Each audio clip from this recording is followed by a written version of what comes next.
Hey guys, in this video I will show you how to order from Amazon Cash on Delivery. Alright, let's begin. First, open the Amazon app and make sure you are on the home page. From here, search for the item you want to buy. For this example, select any product you prefer. Once you find the item, tap on it to open the product page and review the price and details.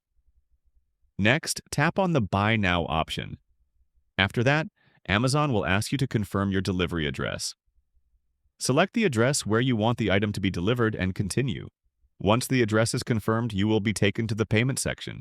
Here you will see multiple payment options, including saved cards, debit cards, credit cards, and net banking. Scroll down to the bottom of the payment options and look for the Cash on Delivery option.